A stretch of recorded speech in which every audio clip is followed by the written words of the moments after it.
ഇപ്പോൾ ജർമ്മനി എല്ലാ കൺസൾട്ടൻസും പ്രൊമോട്ട് ചെയ്യാൻ തുടങ്ങിക്കഴിഞ്ഞപ്പോൾ കാണുന്ന ഒരു വലിയൊരു സെല്ലിംഗ് പോയിന്റാണ് 50% മാർക്ക് അല്ലെങ്കിൽ അതിന് താഴെ മാർക്ക് ഉണ്ടെങ്കിലും ജർമ്മനി പബ്ലിക് ഫണ്ടഡ് യൂണിവേഴ്സിറ്റീസിൽ അഡ്മിഷൻ കിട്ടുന്നുള്ളത്. ആ. അതിൻ്റെ ഒരു റിയാലിറ്റി എങ്ങനെയാണ്? എനിക്ക് തോന്നുന്നു ഇത് ഈ ഒരു ടോപ്പിക്ക് നമ്മൾ കുറേ പ്രാവശ്യം മുന്നേയൊക്കെ ഡിസ്കസ് ചെയ്തിട്ടുള്ളത്, നമ്മൾ കുറേ പ്രാവശ്യം അഡ്രസ്സ് ചെയ്തിട്ടുള്ളതുമാണ് ആക്ച്വലി. എന്നിട്ടും ഇപ്പോൾ പ്രത്യേകിച്ച് ഇപ്പോഴും അതിലൊരു മാറ്റം വന്നിട്ടുള്ളതോ ഒരു അവയർനെസ് ക്രിയേറ്റ് ആയിട്ടുള്ളതോ ഞാൻ കാണുന്നില്ല. ഇതിൻ്റെ ഒരു ഒരു റിയാലിറ്റി പറയുകയാണെന്നുണ്ടെങ്കിൽ ഒരു 50% വെച്ചിട്ടോ അല്ലെങ്കിൽ മേ ബി 55% വെച്ചിട്ടോ ഒക്കെ അഡ്മിഷൻ കിട്ടുമോ എന്ന് ചോദിച്ചാൽ it is possible. Technically possible ആണോ എന്ന് വെച്ചാൽ ഇറ്റ് ഈസ് പോസിബിൾ. പക്ഷേ അത് it may comes with a great cost. എന്തുകൊണ്ടാണെന്ന് വെച്ചിട്ടുണ്ടെന്നുണ്ടെങ്കിൽ മോസ്റ്റ് ഓഫ് ദ കേസസിലും ഇപ്പോൾ മേ ബി ജർമ്മനിയിലുള്ള ആരെങ്കിലും, അതായത് നിങ്ങൾക്ക് പേഴ്സണലി അറിയുന്ന ഒരു 50% ഓർ 55% ഒക്കെ വെച്ചിട്ട് പോയ ആൾക്കാരെ ഡയറക്റ്റായിട്ട് പാരൻസിനോ സ്റ്റുഡൻസിനോ കണക്ട് ചെയ്യാൻ പറ്റുന്നുണ്ടെന്നുണ്ടെങ്കിലും അതിലുള്ളൊരു വലിയ പോർഷനും അവർ പോയ യൂണിവേഴ്സിറ്റിയിൽ നിന്ന് മാറാൻ നോക്കുന്നവരാണ്. അവർ പോയ യൂണിവേഴ്സിറ്റിയിൽ നിന്ന് മാറിയിട്ട് വേറെ ഏതെങ്കിലും യൂണിവേഴ്സിറ്റിയിലേക്ക് അഡ്മിഷൻ കിട്ടുമെന്ന് നോക്കുന്നവരുണ്ട്. ചില ആൾക്കാർ മേ ബി അവിടെ ഒരു മാസ്റ്റേഴ്സിന് പോയിട്ട് മാസ്റ്റേഴ്സ് മാറിയിട്ട് ബാച്ചിലേഴ്സിന് അഡ്മിഷൻ കിട്ടുന്നതെന്ന് നോക്കുന്നവരുണ്ട്. പല ആൾക്കാരും പ്രൈവറ്റ് യൂണിവേഴ്സിറ്റിയിലേക്ക് മാറാൻ വേണ്ടിയിട്ട് നോക്കുന്നവരുണ്ട്. ഇതിൻ്റെ ഒരു ഒരു പ്രശ്നം മെയിനായിട്ട് എന്താണെന്ന് വെച്ചിട്ടുണ്ടെന്നുണ്ടെങ്കിൽ, ഒന്ന് ചിലപ്പോൾ നമ്മൾ പഠിച്ച കോഴ്സുമായിട്ട് ബന്ധപ്പെട്ട അഡ്മിഷൻ ആയിക്കൊള്ളണം എന്നില്ല കിട്ടുന്നുണ്ടാവുക.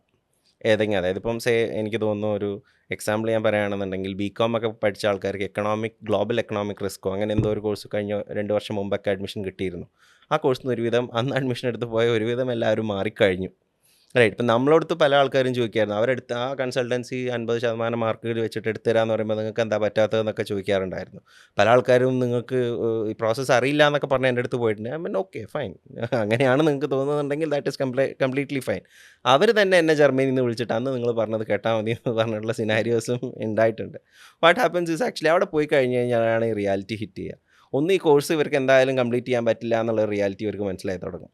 ആദ്യത്തെ ഒരു വർഷമൊക്കെ കൈൻഡ് ഓഫ് പാർട്ട് ടൈം ഒക്കെ ചെയ്ത് എങ്ങനെയെങ്കിലുമൊക്കെ അഡ്ജസ്റ്റ് ചെയ്ത് പോകും. വിസ റിന്യൂവലിൻ്റെ സമയമാകുമ്പോഴേക്കും ഇനഫ് ക്രെഡിറ്റ്സ് ഇല്ല എന്നുണ്ടെന്നുണ്ടെങ്കിൽ വിസ റിന്യൂവൽ ടെക്നിക്കലി പോസിബിൾ അല്ല. അവരുടെ സൈഡിൽ നിന്ന് നോക്കും. അത് സെക്കൻഡ് ഇയർ, അതായത് ഒരു വർഷത്തെ വിസയായിരിക്കും കിട്ടുന്നുണ്ടാവുക. രണ്ടാമത്തെ വർഷത്തെ വിസ റിന്യൂ ചെയ്യേണ്ട സമയമാവുന്ന സമയത്തേക്ക് ഇവർക്കൊരു പ്രോപ്പർ കോഴ്സിലേക്ക് മാറിയിട്ടില്ല അല്ലെങ്കിൽ പുതിയ യൂണിവേഴ്സിറ്റിയിലേക്ക് മാറിയിട്ടില്ല എന്നുണ്ടെന്നുണ്ടെങ്കിൽ മോസ്റ്റ് ഓഫ് ദ സിനാരിയോസ് ചിലപ്പോൾ വിസ ഇത് ചെയ്യുന്നത് പറ്റാറില്ല, വിസ റിന്യൂ ചെയ്യുന്നത് പറ്റാറില്ല.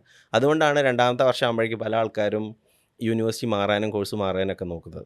പിന്നെ വേറൊരു കാര്യം എന്താണെന്ന് വെച്ചാൽ, ഈ ജർമ്മനിയിലുള്ള യൂണിവേഴ്സിറ്റീസ് നമ്മളിവിടുന്ന് പറയുന്ന പോലെയോ അല്ലെങ്കിൽ നിങ്ങളിവിടുന്ന് കാണുന്ന പോലെ 50%, 55% വെച്ചിട്ട് പഠിച്ച് പാസ്സാവാം എന്നുള്ള ഒരു നല്ല ധാരണ ഇല്ല എന്നുണ്ടെങ്കിൽ പഠിച്ച് പാസ്സാവില്ല. അത്ര എളുപ്പമുള്ള പരിപാടിയല്ല.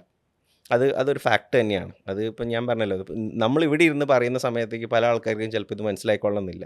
അതുകൊണ്ടാണ് നമ്മളെപ്പോഴും സജസ്റ്റ് ചെയ്യുന്നത്, നിങ്ങൾക്ക് ജർമ്മനിയിൽ ആരെങ്കിലും അറിയുന്നവരുണ്ടെന്നുണ്ടെങ്കിൽ അവിടെയുള്ള ആൾക്കാരുടെ അടുത്ത് നിങ്ങൾ ചോദിച്ചിട്ട് റിയാലിറ്റി മനസ്സിലാക്കുക എന്ന് പറയുന്നത്.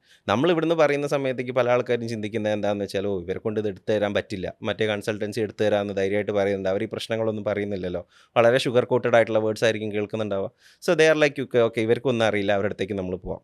പക്ഷേ ഇതിൻ്റെ ഒരു നമ്മൾ കാണാത്ത ഒരുപാട് സ്ട്രഗിൾ ഒന്ന് സ്റ്റുഡൻറ്റിൻ്റെ സൈഡിൽ ഭയങ്കരമായിട്ടൊരു സ്ട്രഗിൾ വരുന്നുണ്ട്.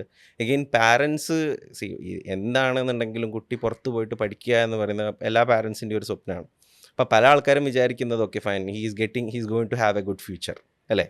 പക്ഷേ ഒരു വർഷം കഴിഞ്ഞിട്ട് നമ്മൾ ഇവിടുന്ന് പറഞ്ഞ റിയാലിറ്റി ഒന്നും അല്ല അവിടെ എന്ന് സ്റ്റുഡൻറ്റ് വിളിച്ച് പറയുന്ന സമയത്തേക്ക് പാരൻസിനും ടെൻഷനാണ്.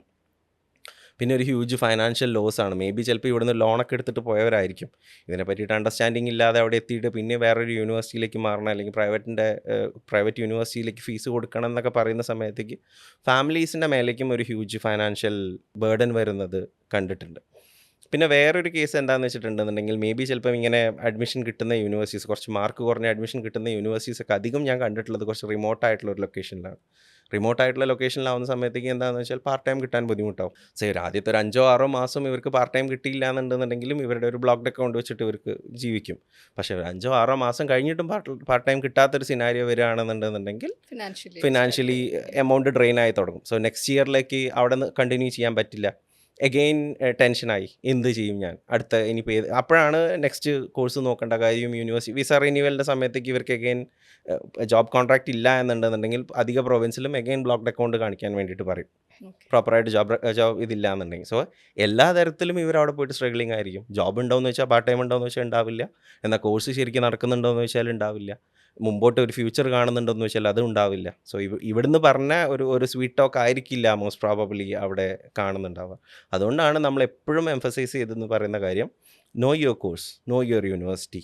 നല്ല പ്ലാനിങ്ങോട് മാത്രം ജർമ്മനിയിലേക്ക് കയറി പോവുക. പ്രത്യേകിച്ച് ഇന്നത്തെ ഒരു സിനാരിയോയിൽ ഇത്രയും സ്റ്റുഡൻസ് ജർമ്മനിയിലേക്ക് പോകാൻ നോക്കുന്ന ഒരു സിനാരിയോയിൽ you should have a clear cut understanding what exactly you are going to get in to.